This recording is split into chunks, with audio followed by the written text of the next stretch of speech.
What is the process of buying my first home? Hi, I'm Nate with Key Renter, and I'm going to be discussing this today. There are a lot of people out there who are looking to buy their first home or returning home buyers that just want to have a better understanding of what the process is of buying a home. So I'm going to dive right into this and not waste too much of your time here. So the first thing is to find a real estate agent, and not just any agent, but a good one. And I have a video that talks about some of the things to look for in a real estate agent from our experience. The second one is to find a lender, and again, a good one. You can watch our video on that topic as well. It works well with you, has access to the right programs, the right interest rates, those sort of things to help you in your home buying process. Once you have the lender in place, you're going to need to get pre-approved for a home. This is one of the first things you want to do before you even go looking out for homes, because you need to know how much you can pay for that home, how much you can get it qualified for and approved for. Now here's a tip.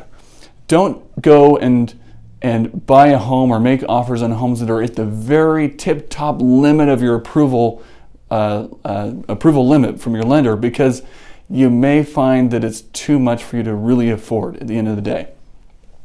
This process will also help you understand what sort of loan programs you may qualify for, because there are some great grant programs out there and different things you may have access to.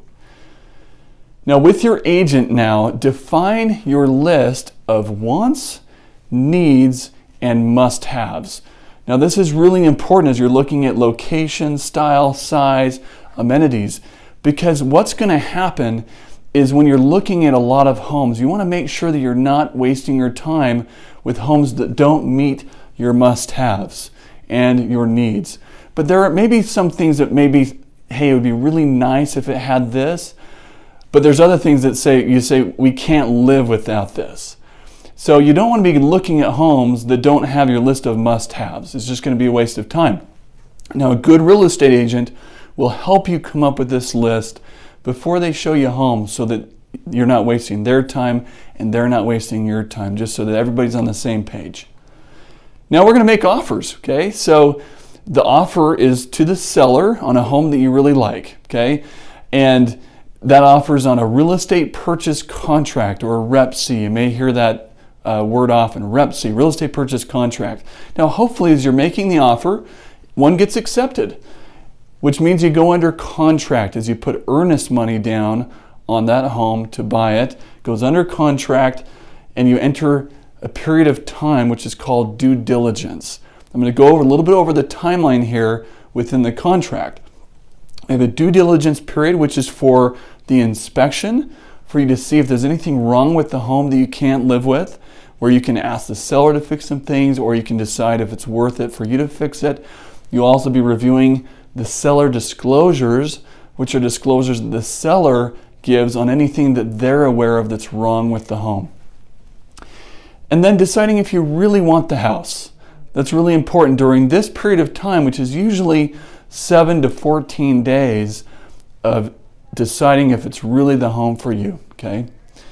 Now we have an appraisal and financing deadline, which comes next, which is basically for the bank to make sure that they're not going to be over lending on the home. An appraiser goes out, they get a valuation of the property based on market comparables and some other approaches to get an idea of if it will value at least what the contract is saying. If you're buying it for $200,000, the bank wants to make sure that they're not going to be underwater on that.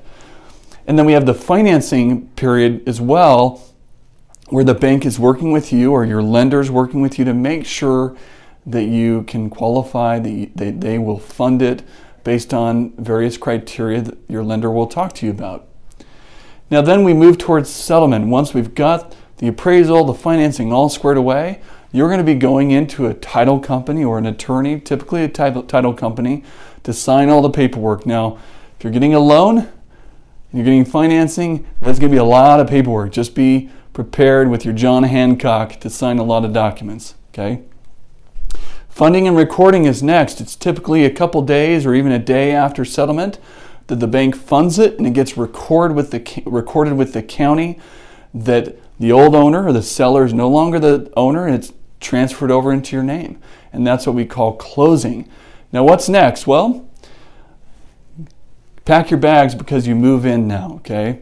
So you're moving in and hopefully living happily ever after. Now this is a very high level view of what the home buying process is. If you want to get a little bit more into the nuts and bolts, feel free to contact our office. We're happy to talk to you about that. We're even happy to work with you in buying your first or returning home. Thanks so much.